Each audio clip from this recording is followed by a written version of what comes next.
You're listening to Crossing Borders with ANYP for the Always Next Year Podcast Studio Network. You can find the team on our Twitter at ANYPodcast or visit us on our website, www.alwaysnextyearpodcast.com. And now, to bring us in, the Jackdaws. A fighting man I used to be, revered and feared through Killarney. Now I'm back to hitching with the wind. But if Mickey Flynn should ever find me, I'll throw me caution all behind me and square off on that son of a bitch again. He cracked open a river too, he beat me Sunday through and through, and so jig over my unconscious frame. I won me healthy sheriff fights, well lucky son, still have me life since Mickey Flynn beat me dumb and lame.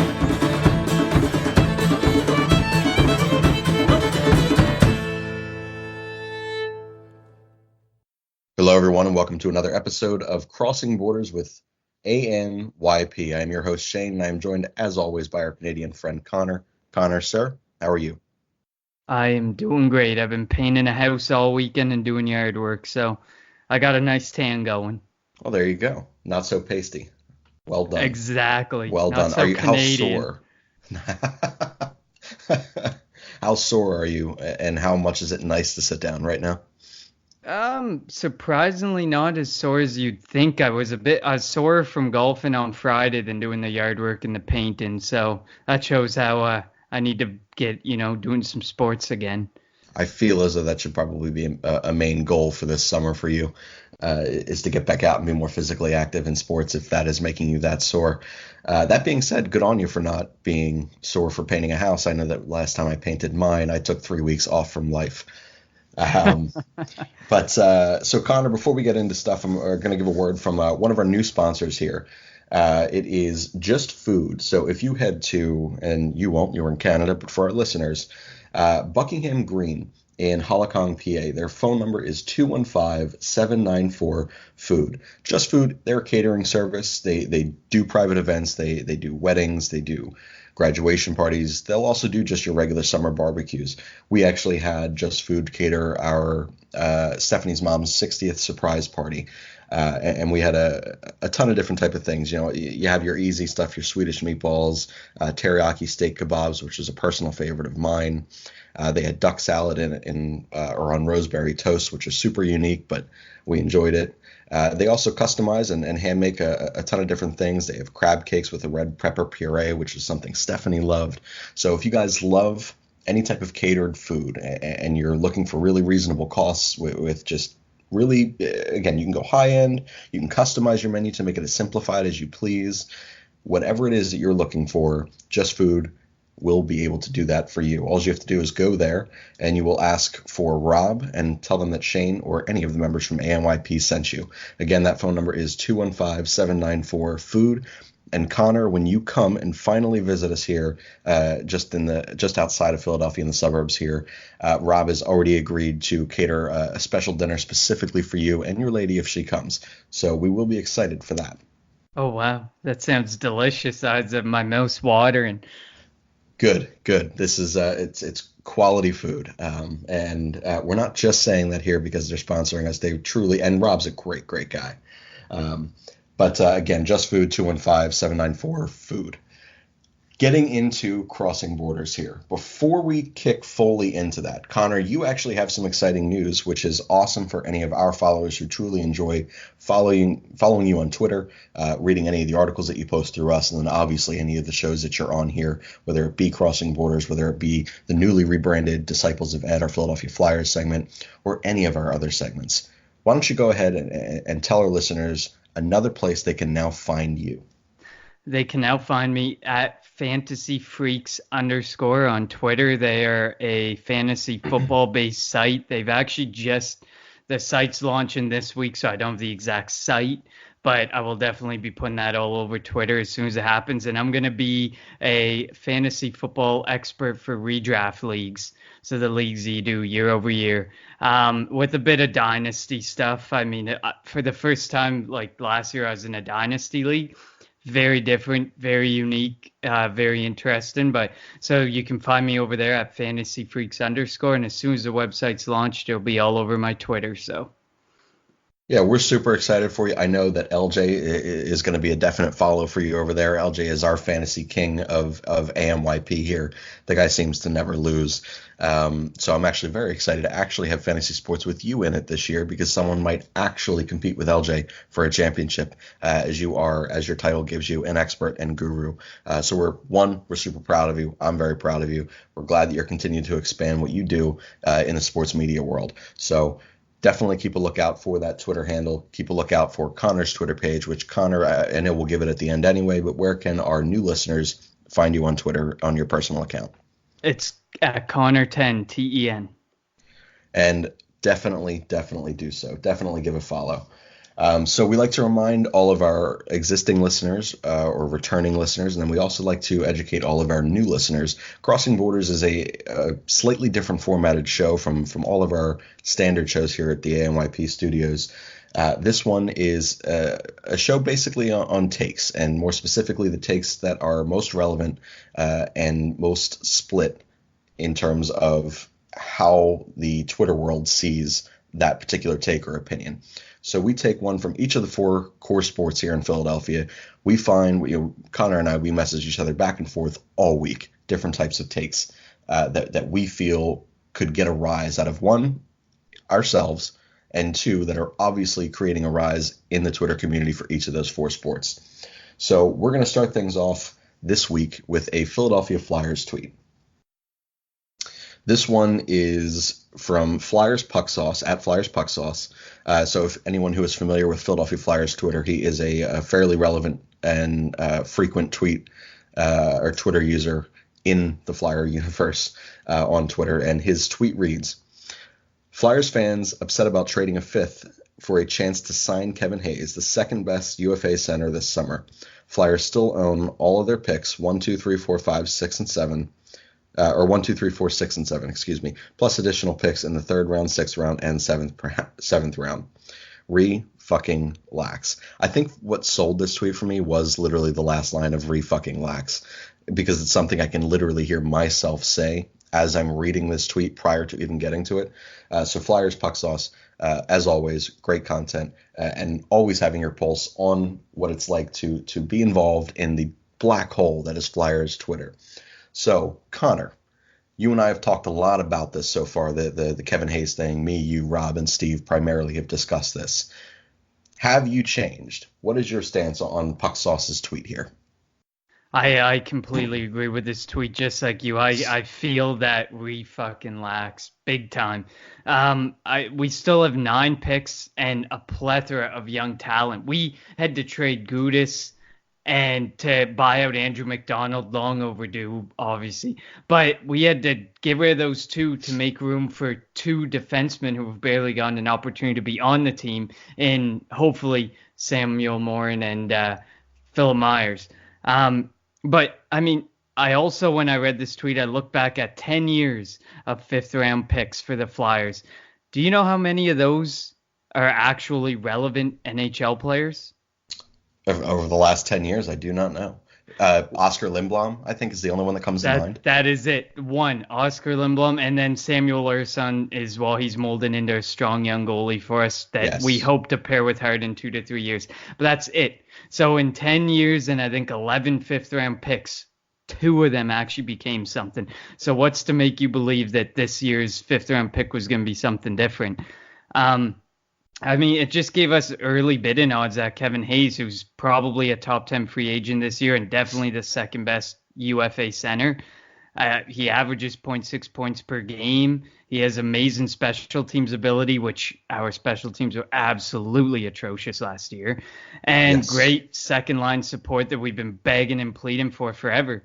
So it was just, I think it was a good deal just to make a chance, just have that chance to make that first impression and potentially lock him down or even move him prior to the free agent period again. If we can't lock him down, and I hear he has interest in Columbus and elsewhere, and they're interested, well, then what if we flip him for a 4th or a 3rd, or Fletcher works some magic? You never know. I mean, we're maybe I'm too high thinking of Howie Roseman here, but my final take on it is I think Fletcher locks down Hayes on a 5-year deal. north of $6.5 million a year, and the Flyers Twitter will outcry for overpayment. But Naturally. I would like to make the statement that they cried and cried for Carlson, who is projected to get 8 years at $12 million a year. More than 12 million. So, yeah, I think Kevin Hayes on the second line is far, far better than some other alternatives that Flyers Twitter wants.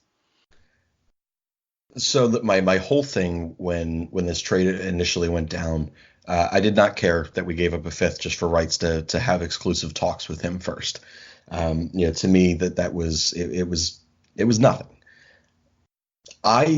He is not the player I would want to overspend for, and I do feel like I would be part of the Twitterverse that you were sitting there speaking of that would have an outcry for an overpayment.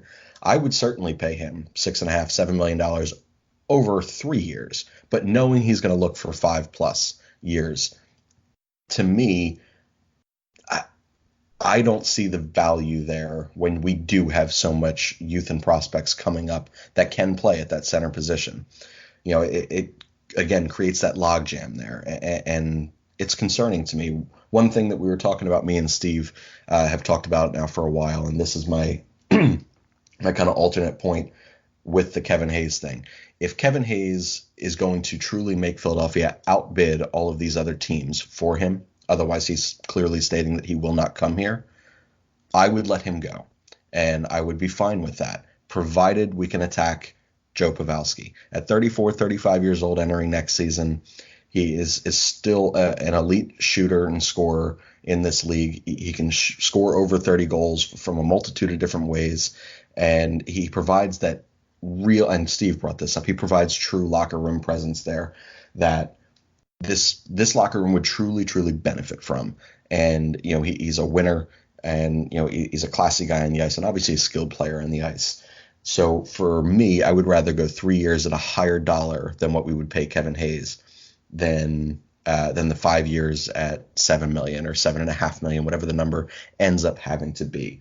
So I can't say yet if I'm going to be horribly angry or not about how this plays out, but my whole stance on this entire offseason right now is to preach patience, which is something that obviously you and I have had, bouts against, each other when discussing the word patience.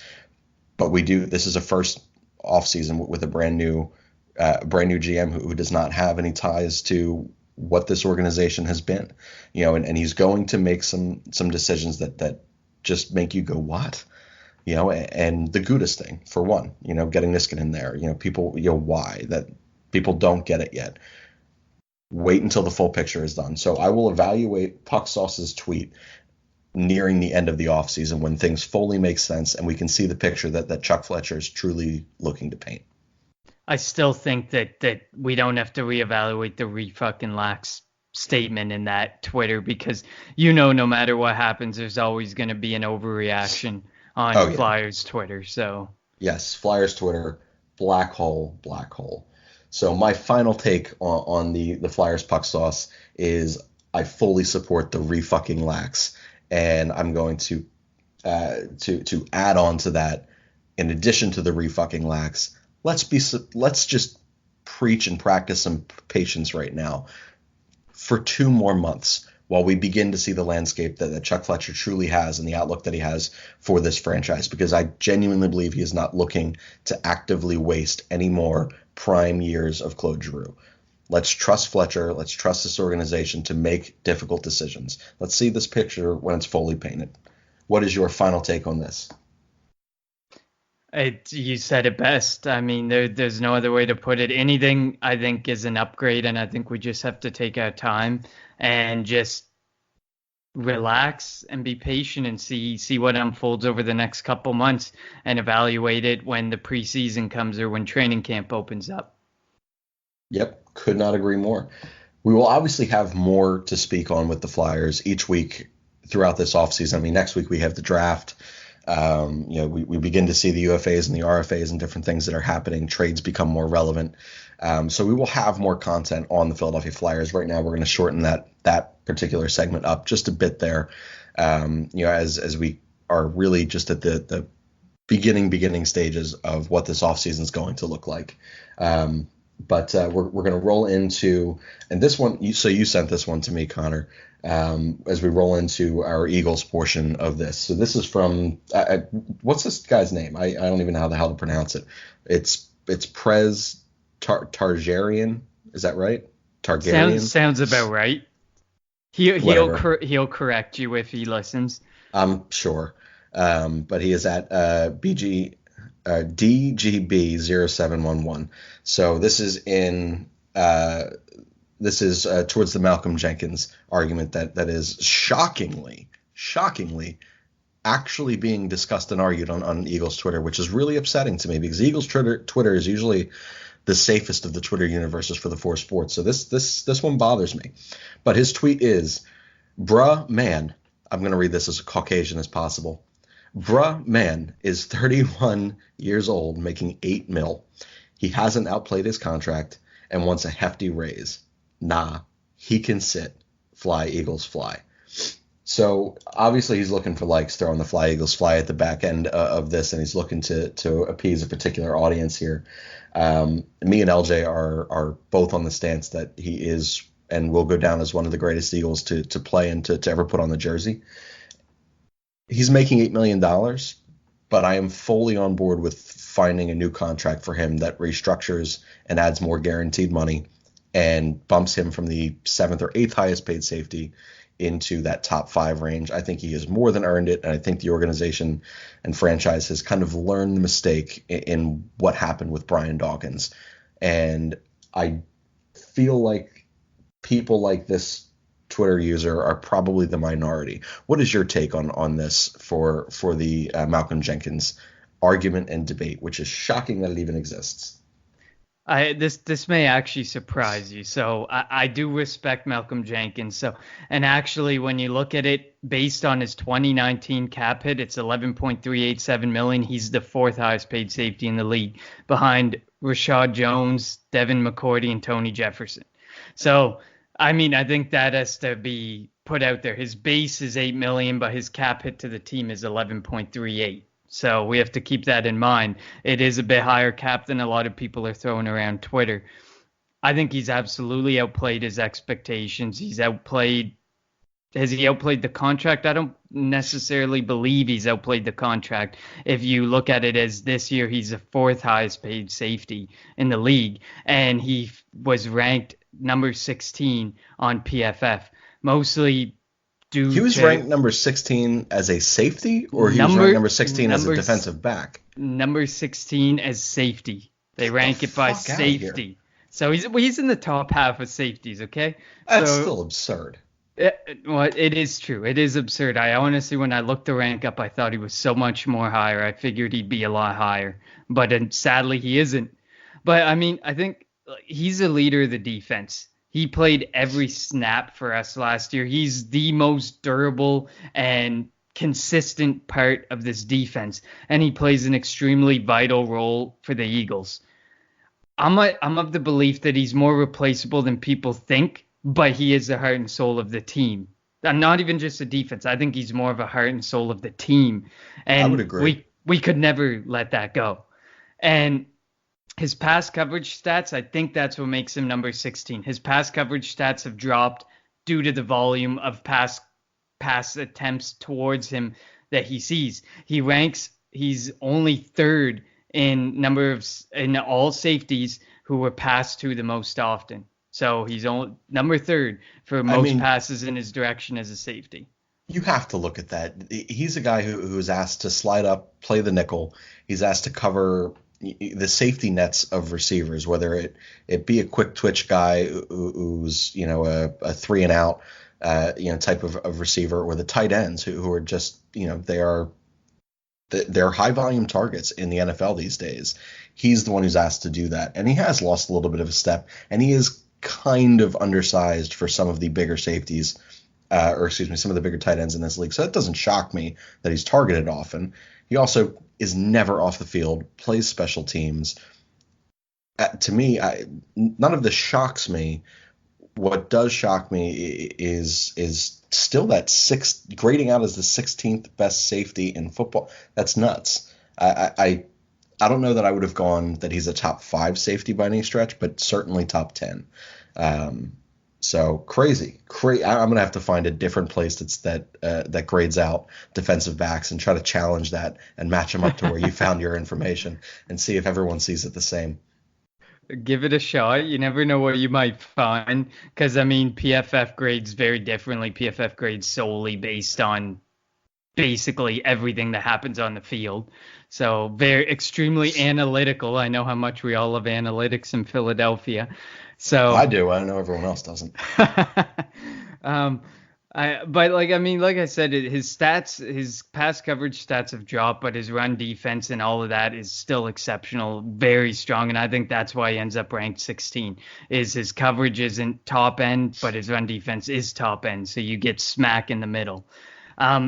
My final take on it is if keeping Jenkins means more guaranteed dollars, because I think it's not necessarily a raise he wants. It's he's coming to the wrong side of 30, and I think he just wants guarantees because he's got none left. 100% agree. So I say if keeping Jenkins means more guaranteed dollars, give him the guaranteed. He is an important piece of the defense, but he's not worth a higher cap hit or raise.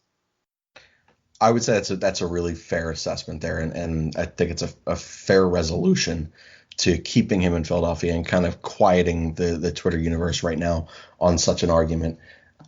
For me, I take a look at the empty years of safeties after Brian Dawkins, and I just have those flashbacks of watching, the Colemans of the world, and whoever the hell the kid was from Temple, who I'm blanking on his name right now. We had a myriad of safeties come out here that never was able to fill the role of that heart and soul guy for the team, like you said, and Brian Dawkins was that, in the early 2000s, early to mid 2000s, and Jenkins really is that now. And for a team that kind of fuels itself on passion, he's an incredibly integral piece to that locker room, both on the field and off it. And to me, I'm 100% on board. Finding a way to find the guaranteed dollars for him, and and keeping him in midnight green for the duration of his career. The other part of that I look at is the fact that we do have, in theory, several pieces in a very deep defensive backs room that we believe could translate to the safety position at the NFL level, whether they played it in college or whether their skill set just kind of stacks up better that they would be able to make a natural transition to that position. But we don't know. We do not know for sure. We have Jenkins, who's on the wrong side of 30, as you said, and then you have McLeod, who's back there coming off of a major knee injury. To me, I would want some stability in at least one of them, and I think that Malcolm provides that more so than McLeod does. And if McLeod leaves next year, then maybe you work in a Rasul back there or a Jalen Mills, or an Avonte Maddox even. That to me is where you begin to look at that scenario. But to me, Malcolm's the guy that you want to keep in midnight green for the duration of his career, and I think that he's earned that. He absolutely has. I mean, he's earned the respect of fans. Every coach who comes in and leaves, or defensive position coach, he's just earned respect from everyone. Even in the league, the respect he's earned is just crazy. And respect obviously doesn't mean more dollars, but I think everyone's making it out to be like he just wants a pay raise. I just think he wants some more guaranteed dollars, and I think there's a way. Howie he's got the magic hands with the cap. He can find some guaranteed dollars for the heart and soul of this football team.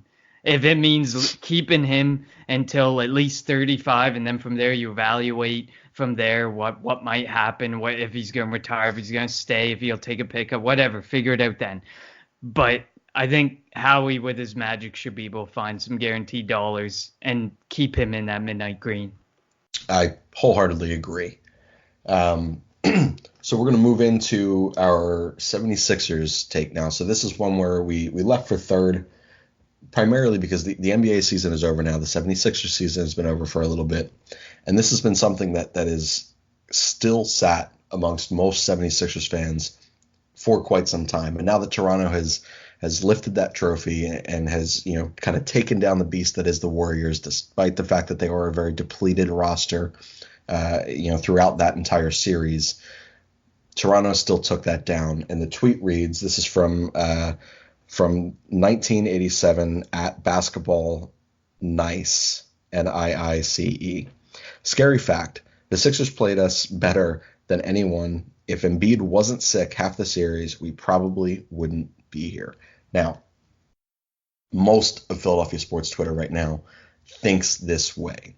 Most of us sit there and think, shit, we were a buzzer beater away or a healthy Embiid away from representing, or being one of the two teams to represent the East in the Eastern Conference Finals against Milwaukee. They felt they thought we were the team that was going to represent the East just based on that one shot. That's what most of Twitter believes. Most of Twitter will have you believe that, and I'm guilty of this myself. Throughout watching the NBA Finals, I felt like we were a better team when healthy than both of those teams. I've always felt that we were a better team or matched up decently enough over the course of a 7-game series against Milwaukee. I think that it would have been a very similar series to that of the Toronto series with them. I think it would have gone 6, maybe even 7 games. But I do believe in the Sixers that our talent base and our roster was better. I feel like what Skip actually had, or not, yeah, was it Skip? Who the hell was it? Spike Eskin had said it. It just goes to show you that when your best player can't shoot and your second best player is Chris Middleton, you're probably not going to win a championship, and it's true. But on that logic, you do take a look at the 76ers roster, and it's Joel Embiid, who is dominant as he can be, very, very rarely healthy in the whole second half of this season. And when healthy, he decided to play the 3-point line instead of his true home. Yes. So he was playing stylistically a little bit different than needed. He is your best player, so that he is now not able to fulfill the role that we truly would need him to be. Then you have Ben Simmons, who I love, and I'm a Ben Simmons apologist for those people who dislike him and believe that he is not a true NBA talent and that he's a middle tier player at best. Reality of it is, this season he still cannot shoot. While the shot improved dramatically from the first year, that isn't really saying much. So now you're going in with your top 2 players, theoretically, if we were to pass Toronto and then go against Milwaukee and then eventually Golden State, the uncertainty of Joel Embiid and the inability to shoot or have anyone respect a shot from Ben Simmons yet. That's applying a ton of pressure on your closer, Jimmy Butler, to give you 4 quarters. And it allows defenses to just hone in specifically on him. And Toby was shooting poorly. I've thought a lot about it. I do not think the 76ers would have won the NBA championship this year had they surpassed Toronto. I thought we were going to disagree here, but I think we're on a similar path. God damn it. One of these times we are going to disagree, I promise. I looked at this whole thing logically, and I removed a lot of the emotion of, again, I've mentioned the Ben Simmons apologist. I've mentioned my concerns for Joel Embiid and what he was able to do in the second half of the season, and especially the playoffs with the inconsistencies of, is he going to play tonight? Is he not? How much can he give you? How little is he going to give you? How healthy is he really? What style of basketball is he going to play? I just looked at it, as a whole thing, and I realized there were too many things on the 76ers team this season that just wasn't going to work. Too many things would have had to have been perfect for us to move on to the Eastern Conference Finals, or to advance beyond that into the NBA Finals, or to eventually hold up that trophy. Who's to know if Kevin Durant goes down the way that he did? Who's to know if Clay goes down the way that he did? Who's to know if Steph or either of their 2 role players are as banged up as they become, playing a far more physical team in Toronto than what we are as the 76ers. I just think that it's an unrealistic viewpoint to say the 76ers would have been holding that trophy had that shot not fallen. Yeah, I kind of went with some different points, but I definitely see the points you came across. I think the big thing, the Raptors, as inconsistent as they were against us for a few games, because we exchanged our blowouts, our poor shooting in defensive games. I think the Raptors showed the importance of consistency to win it all. And just kind of like what you said, I wasn't sold on the consistency of the Sixers in the finals. And the consistency I speak of is the Raptors being able to counter their poor shooting with something else. They were able to keep the Warriors off balance. They were able to keep the Bucks off balance. They had great defense on Antetokounmpo, and obviously that just made it so it was basically, yes, it was Middleton who was left on the court, not as many weapons to go to. But I think the Raptors just showed the importance of consistency in role players, in health, in coaching. That's something that the Sixers did not show from game one in the Brooklyn series. They just did not show it. And this is going to get you. I think Nurse was a better coach than Brown in the playoffs. Oh my God. Listen, okay? I believe the Nurse was the better coach than Brown in this playoffs. Brown was reactive. Nurse was more proactive. That's just how I saw it. You came into that Bucks series and he had a plan for Antetokounmpo right off.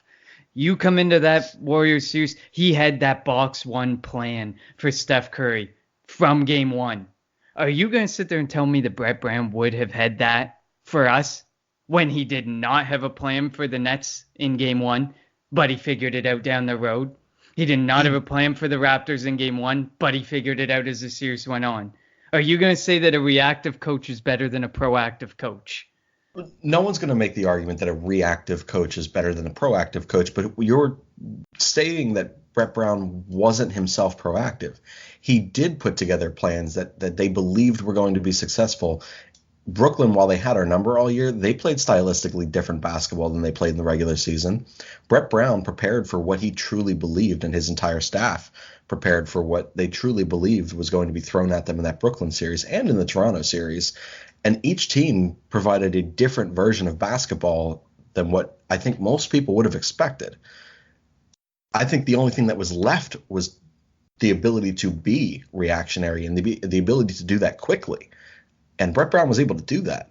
You know, when you take a look, I would say the one thing I will say in favor of your argument is Nurse's proactive planning and his style of play suited his players so well that I don't really think it mattered how much reactionary coaching could have come from Kerr or could have come from blanking on Milwaukee's coach right now, or from Brett Brown. I think that he just created such a solid plan that fit his personnel, and you're the best defensive player in basketball playing for you in Kawhi Leonard, and arguably one of the most dominant playoff performances in NBA history in Kawhi Leonard. Do you know how much easier that makes the job of a Nick Nurse? It's insane. So I don't know that you can definitively say that he so severely outcoached Brett Brown.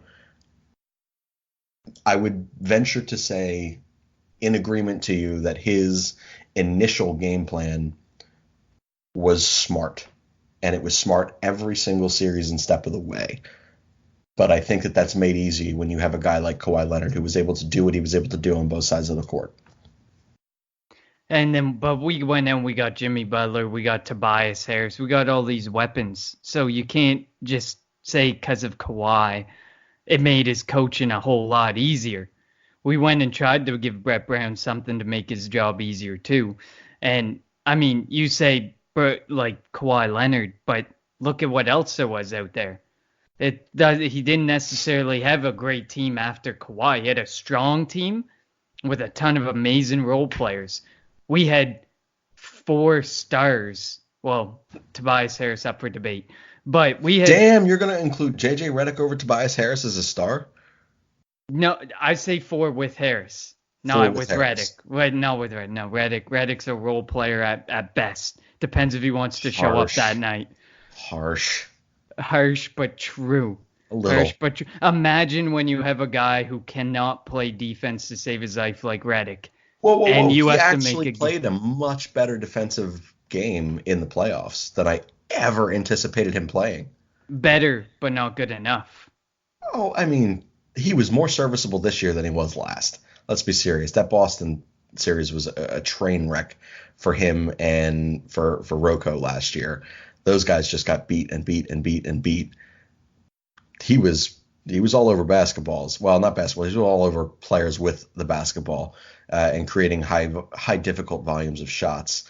So I felt like he was much better this season than last. So a little different there. Agreed. I understand that. I think that despite the injuries supporting the Raptors championship run, i.e. Kevin Durant, Klay Thompson, the role players were huge. The defense was huge. Like, look at Van Vliet. He scored 12 points against us through a whole series, or 14, and he had 12 in the fourth quarter of that deciding game for the Raptors. Like, those types of role players were huge, and the shooting was huge when it had to be huge, and just that's the type of stuff. Consistency. At the end of the day, my final take on it was inconsistency kills. And I think inconsistency would have killed the Sixers eventually and stop us from winning the championship this year. As much as I want to say we would, I just don't think we had the role players and the consistency in gameplay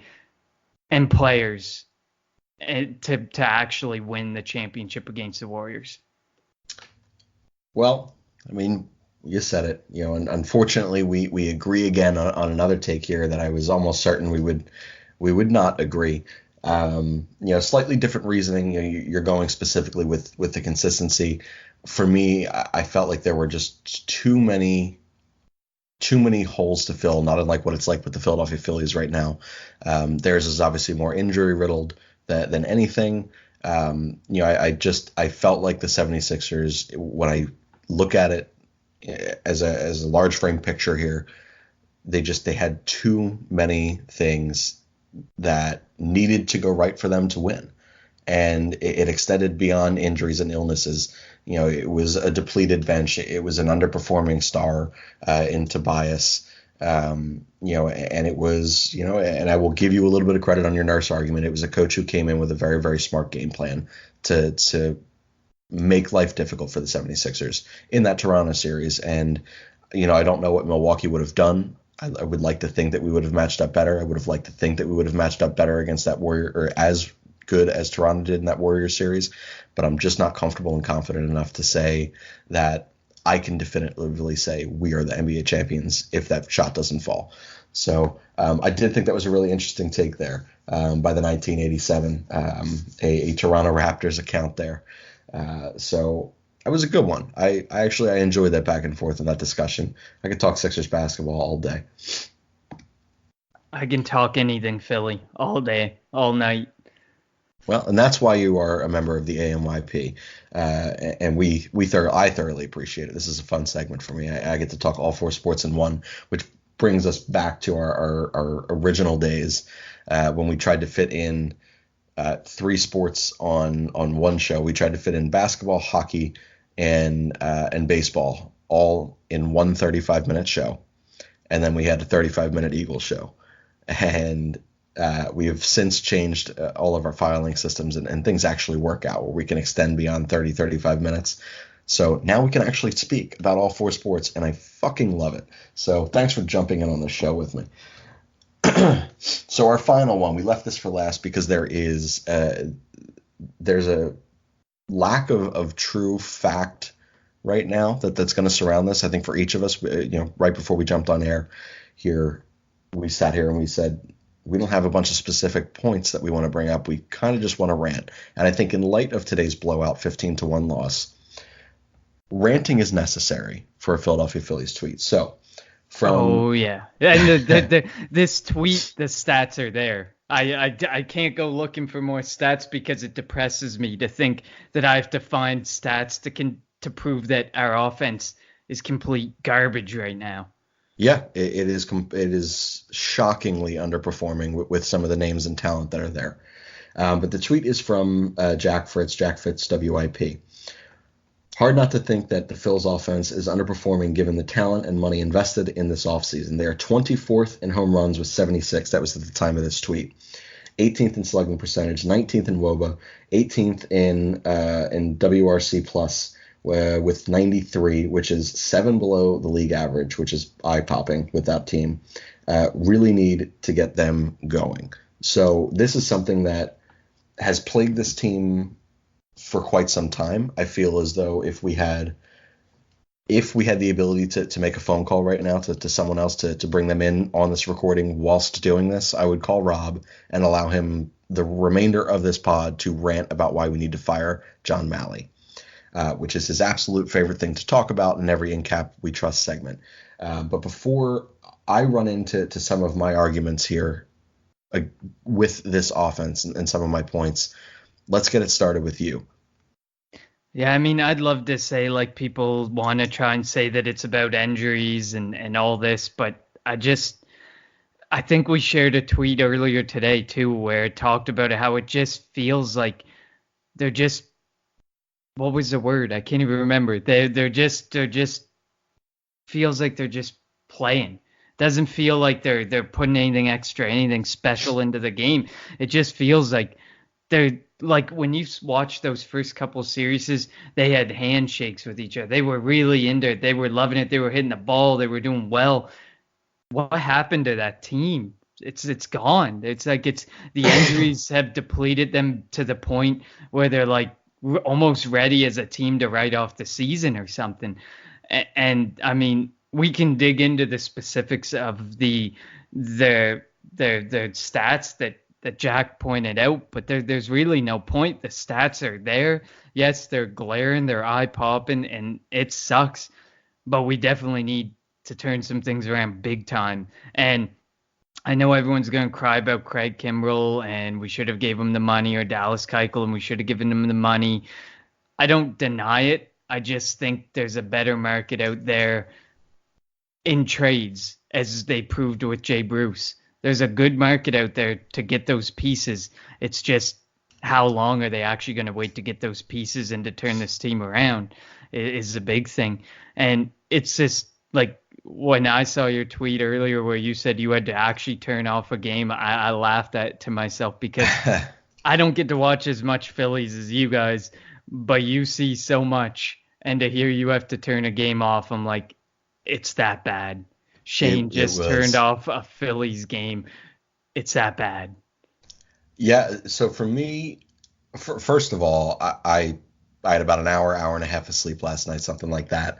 I had to take my father to the airport this morning, super early. He's going to visit my sister, and so I had like less than my normal amount of patience for this team or for life in general. I was mad at things that just didn't I was mad at Blades of Grass for shifting the wrong direction. Like today was just an odd day for me, and you'll see that from my tweet pattern here. I'm shit, when I scrolled through it when I woke up from an afternoon nap, which I don't typically take, I was actually embarrassed for myself. I was like, man, that is not me on Twitter right now. I am going to have to pull this. I've been hacked. Please disregard.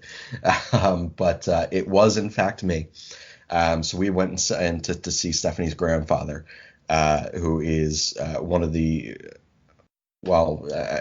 the biggest Phillies fans that I know, and he's one of my favorite people on earth. And we're sitting there, and this game begins, and Vince Velasquez is on the hill.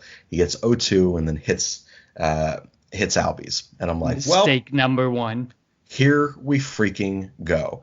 And then you get the double or the single or whatever the hell it was, and before you know it, you're exiting the first inning down 3-0, and Fulton Yevich, who is a dog shit pitcher, goes out there and throws like a 9-pitch first inning and just breezes through it. Goes 6 innings of 1-run ball. Now, he pitched like shit. We just couldn't do anything with it. As per Jack's tweet right here, this offense is just woefully poor right now. I just can't even explain the and there's no amount of logic. His tweet was so nice.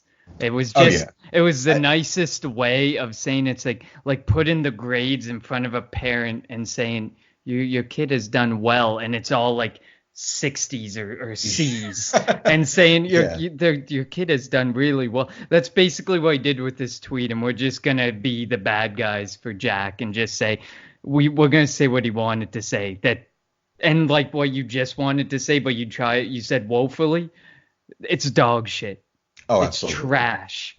Yeah, and it's bizarre to me. I sit there, and so Rob and I have talked about it. I talked about it with Alex and Jack earlier 2 weeks ago, whenever it was that we had our draft recap show, when I had Alex Carr and Jack on.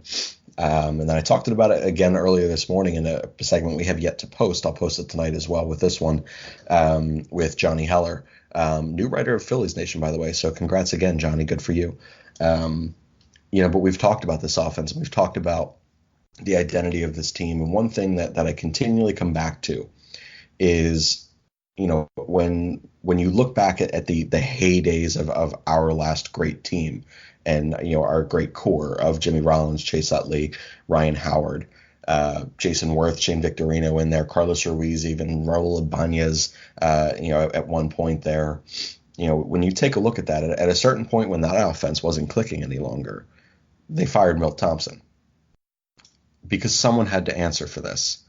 Someone had to sit there and take the fall for the inefficiencies of that offense. Now, that's where we put in place, Rob's main philosophy and thought, get Malley out of here.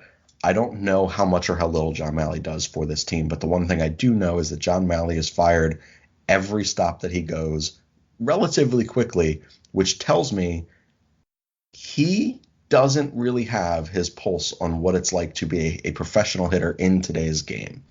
He has yet to really adjust and adapt to the times, which is strange to me because the rest of this Phillies organization is trying so dramatically to catch up to what all of these other fantastic organizations have done over the last 10, 12, 15 years. You look at LA, you look at New York, you look at Tampa Bay is a great example of it. Minnesota, even Houston, Boston, Chicago, all these major teams that have been very successful over the last decade or a little more. They've all kind of preached this new style of hitting and this new style of baseball, this analytical approach, this advanced stats approach. And it's things that, yes, it is draining to hear all the time. His launch angle is this, his exit velo is this. To sit there and think, is this really what baseball has come to? And it is. And we have right now, or at least it appears we have, in a hitting coach, someone who is halfway committed, because this whole movement is created on working pitchers in efforts to create more opportunity for mistake pitches, and then putting this selectively aggressive approach to your hitters that says when you see the mistake a pitch, whether it's pitch 1, 2, 3, 6, 7, or 8, you mash that pitch. That's your spot. You created that mistake. Now you're going to make them pay. This team looks like they just want to walk to first base, or they just want to attempt to drive their average up. Bryce Harper's laying down bunts. Now, I love that about Bryce, that he will bunt to that open part of the field, but it's not what he's paid to do. And when you look at the holes of this offense, we're lacking power, and arguably our biggest power threat is voluntarily bunting for a single. Stylistically right now, and philosophy-wise, this team doesn't make sense. It's like they have two separate identities in the box. And to me, that speaks to that philosophy that's kind of being instilled there by John Malley. So to me, that's the guy that needs to answer for it. Because this offense, when you look at names like Bryce Harper, Rhys Hoskins, Gene Segura, Scotty Kingery right now, even Cesar Hernandez is fine. JT Realmuto, Andrew McCutchen earlier in the year, Odubel, what we believed he was going to be earlier in the year, obviously not now. You take a look up and down this lineup, we should be a consistent threat. We should be that team that you were speaking of earlier that is amped up in handshakes and having fun and let the kids play-esque style of baseball. And that's just not what we're seeing consistent enough here. It's almost like they're relieved when they score runs and not excited. They're like, thank fucking God. And you get like these half-ass kind of handshakes and celebrations, and you get like that relieved, thank God we helped our pitcher out today. It's a very different feel in that clubhouse right now. Oh yeah, it's sad to watch when you watch a game. We should be the team putting up 15 runs. We should be the one. We're supposed to be that team putting up double-digit runs every 100%. night, almost. Maybe not every night, but yeah. I mean, we were supposed to be leading the league in home runs. You got Rhys Hoskins and you got Bryce Harper, and they just can't seem to get anything going. None of them seem to be able. Whenever there's somebody on base, they can't do anything with it. And it just makes no sense. And like you've been saying, I think somebody has to answer to it, and that would be the guy to answer to it, because something needs to change. And I don't think it's like yes, we need to pick up some pieces, probably some more pieces, but I don't believe it necessarily is all about just go out, spend all your money, trade all your assets, and bam, there's a championship. I think there's more to this situation than Yeah, it's just we need to philosophical. go out and get all these things. Exactly. It is a philosophical thing that it's psychological. It's in their head and they can't seem to figure it out. And we could have brought Keuchel and Kimberlin together, and I just feel like it would be still in a similar boat because it would just come the philosophy, the psychology of it. I just think something has to change, and it probably ends up having to be a shakeup at that level. Yeah, I agree. And the hard thing is hitting coaches are not like pitching coaches. Like you can immediately see the influence of a pitching coach every single time they come in and they now have their hands on this rotation or this bullpen. We saw it, a decade ago with Rich Doobie, who was, the master preacher of the cutter. He was the one who forced everyone there to learn the cut fastball and said, you can't rely on 93 to 95 anymore. You're not fooling anyone. You got to move it. And one of the ways they were teaching their, players like Cole Hamels, pitchers like Cole Hamels, was to cut that fastball. And, so you see little intricacies there. You see what Chris Young is able to do, with guys like Nick Pivetta. You see what he was able to do, even guys like Zach Eflin right now and Adam Morgan. Like, you see the approach there. It's just basically just spin people to death with curveballs and off-speed stuff, and then use your fastball as a put-away pitch, as backwards as that may be. Hitting coaches are not really that way. Especially when you look at guys like Bryce Harper, who does not watch film. He's a feel guy. He takes batting practice. He hits off the tee. He soft tosses. He tinkers with his own stance. There's nothing really that Malley can bring to him. But when you take a look at guys like a Cesar, if you look at guys like Maikel Franco, who is a fucking lost case of anything right now. He is a terrible baseball player. That, to me, speaks to a hitting coach or instructor who cannot philosophically get into the head of a player like Maikel Franco, who can make them see this is what makes you a adequate offensive threat in today's baseball. We need to get you comfortable in doing these things.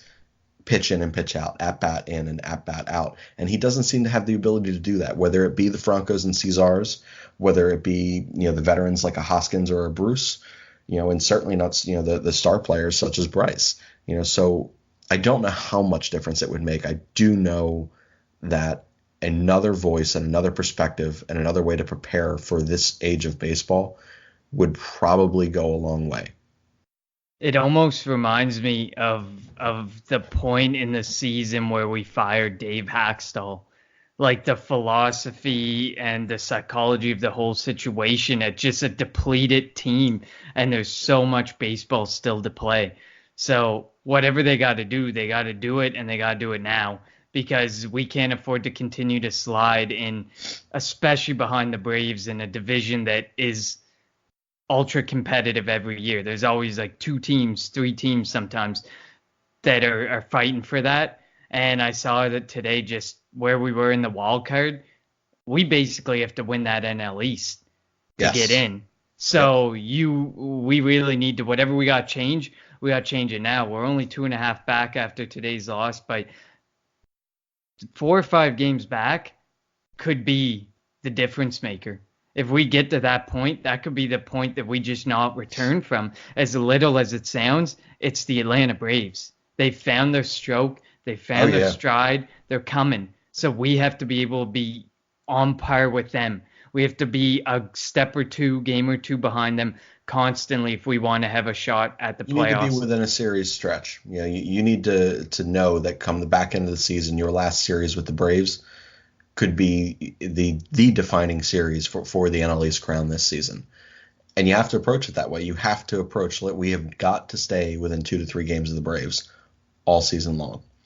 And we see right now that they're very clearly, they're in a different class than us. It may not be that. So I'll take it back for just a quick second. We mentioned about how my Twitter activity today was very abnormal. Now, again, this was me without sleep. took a nap midday, snapped back into it. Now I'm back to like logically thinking Shane. As I sit here and I reflect on this series right now, we were a bullpen collapse away from taking 2 out of 3, and we knew going in that Sunday's game today was almost a white flag game. Was like, well, we hope we win, but we're either throwing Arrieta out there or or it's a bullpen game with the opener. It was almost like we were already conceding game 3 of this series. Now, game 1, as much of a collapse as that bullpen game was, to me, that was just excellent approach and really great at bats by Atlanta, which was something that they were not necessarily able to duplicate in game 2. Now, obviously, game 3 was a different story, but again, they went up against, I think, an entire day of pitchers who have no business being in the major leagues. But it should be encouraging to say that it did take the Freddie Freemans of the world to sit there and with 2 strikes reach 6 inches out of the zone and poke a baseball somewhere and just find a hole to beat you. So while the Braves are a tier ahead of us, like a small class ahead of us, it isn't that drastic.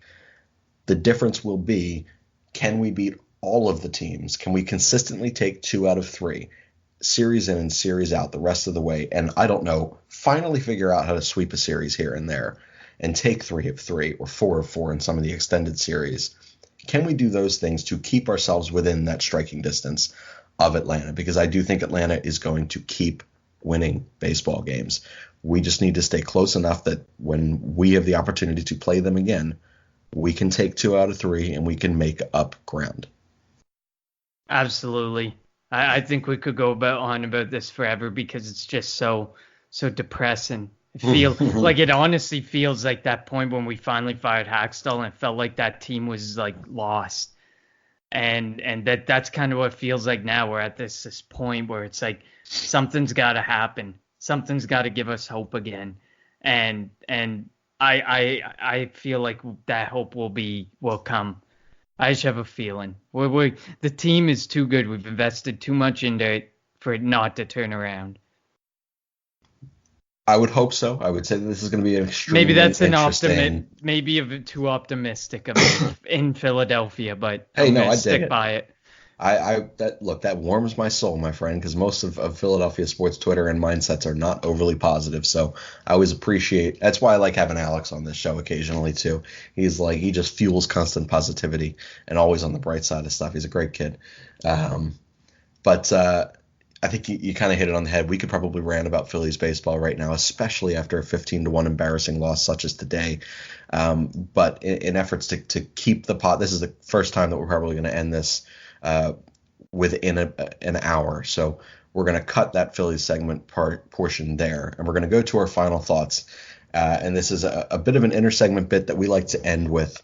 So it's an ending segment bit where we like to give our Philly sports guarantee of the week. You said that you had one, or that you had a kind of an idea. I don't know if you kind of gave a prelude or idea to it there with your Phillies will snap out of it. But why don't you give us your final thought here and your ANYP guarantee of the week? It's definitely doesn't have to do with the Phillies. I think they will turn around, but this week, we just got beat 15-1. Let's step back. My guarantee is that the Philadelphia Flyers trade that 11th pick. As much as a lot of people wanted to stay and a lot of people wanted to go, I think it carries some tremendous value, and there's some really great players. We have so much youth and so many strong players in our farm system and who need to come up, like we were talking about earlier, that why continue to add to it? This is a pick that people will trade for. You can pair it with a Robert Hagg or something you want to get rid of, and you might be able to get a good piece out of it. So I think that by draft day, that number 11 pick will no longer belong to us. So I have to ask if Cole Caulfield or Peyton Krebs are available at 11, or it looks like it's trending that way. Do you still think we trade that pick, or do you think that we take a shot on the falling Krebs after the Achilles, or we take a shot on Caulfield and the 72 goals that he put up in juniors? I honestly believe that it'll be traded before the night of. I don't think we're going to get the chance to see it kind of trend out. Right. No, I don't think we're going to be sitting there as All the right. first pick's announced with that 11th pick. I think it's going to be traded before then. I think Fletcher wants to be aggressive, and I think Fletcher knows that that 11th pick is something that's expendable compared to something like a Morgan Frost or an Isaac Ratcliffe.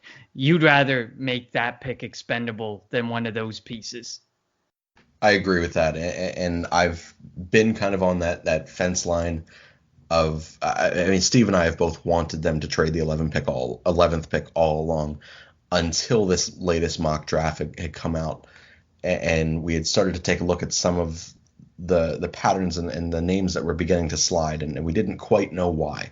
And to us, Cole Caulfield was a guy that we thought was for sure top 5 or 6. So the thought of him sliding to 11 really intrigues me. Peyton Krebs, I don't know that I would take at 11. Steve would. I don't think I would, but I dig it. I like your guarantee here in that you're banking on the aggressiveness here from new GM Chuck Fletcher. I also went with the Flyers. Flyers final thought here. I'm going to say that beyond draft night and as we enter into true trade season here for everything, Shane Gostisbehere will remain a Philadelphia Flyer. I do believe that what they were looking to acquire in somebody like a Jacob Trouba, who is, he is a far more talented player and defensive piece than what Niskanen is. But I do believe that the organization as a whole, and Chuck Fletcher as his GM and the philosophy of his team now, I do believe that we have the amount of youthful defensive pieces that he would like to kind of see out. And I think that Shane Gostisbehere as an offensive-minded defenseman and a quarterback of the power play is something that will intrigue him, and it will, I think on both ways it'll intrigue Alain Vigneault, it'll intrigue Yao, it'll intrigue Michel Therrien, and I think that he is a piece that is constantly kind of thrown around in trades because of the value of his contract. But I think that he remains a Philadelphia Flyer, and I think that you hit it on the head. I do think that it'll be a Haig and 11 that are packaged together and shipped out somewhere for probably a middle 6 forward there. So I am interested to see what goes on, but I do think that at the end of this entire thing, Shane Gostisbehere does remain in orange and black. And I think it should stay that way. He's had 2 good years, 2 not so good years. I don't see why move on from him. You look at a guy like Carlson. I think Gostisbehere has the potential to have a ceiling around there, and he's about to get paid $12 million a year. We got a bargain in Gostisbehere, and people just want to throw that away. I saw the latest cap number with the Niskanen deal and the 30% of Gudis contract we, for some ridiculous reason, still have. We have 15 million in cap. So you don't want to give away those really good contracts. You want to go and give away a Voracek because a contract potentially, I don't think it'll age well. Go for it. But a Gostisbehere is not the type of contract you rid yourself of, in my opinion. So I think we have to keep him, and I think people are being too harsh on him having back and forth seasons. And I think Mike Gill, I think I tweeted earlier on a post because someone was talking about packaging Ghost, and I said Gostisbehere and Provorov are going to have big years as our first defensive pairing with Mike Yeo as their defensive coach. I could not agree more. And I am very excited to see the depth of this defense and the changes that are going to come with an entirely new coaching staff, which is honestly really refreshing. I know change is a scary thing, especially in Philadelphia, but it's something that right now I'm embracing. Especially with Fletcher. I love the aggressiveness. I don't think I've ever been excited for an NHL draft in my life, but for this week to see what he's going to do. It's boring as hell. Besides baseball, where there's like 25 rounds and you sit there for hours and hours, and you're like, well, that guy's never going to make it up. The NHL kind of is similar. The NBA and NFL are great. The NHL, meh. And MLB, I don't even think about the draft. Well, I appreciate the draft in all sports, but I am going to end this one now, mainly because we are getting a ton of rain here, and my sump pump sounds like it's going to blow the fuck up right now.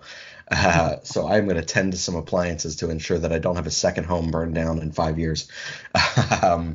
But Connor, it has been awesome as always. We will be back next week with another episode and edition of Crossing Borders with ANYP. If you have specific tweets, please tweet at us at the ANYP account, which is at ANY Podcast. You can also get to Connor, which is at Connor10, as he told you earlier. It's Connor TEN.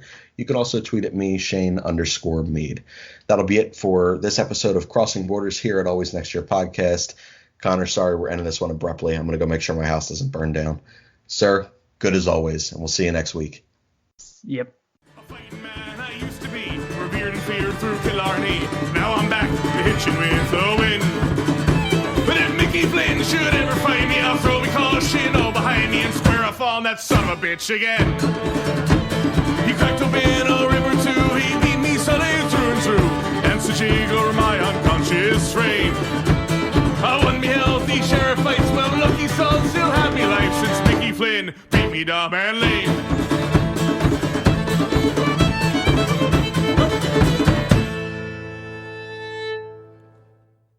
This has been a production of the Always Next Year Podcast Network. You can subscribe to our podcast on Apple Podcasts, Stitcher Radio, Spotify, Spreaker, and SoundCloud. Please also remember to rate and review this podcast to validate our members' life choices. We appreciate it.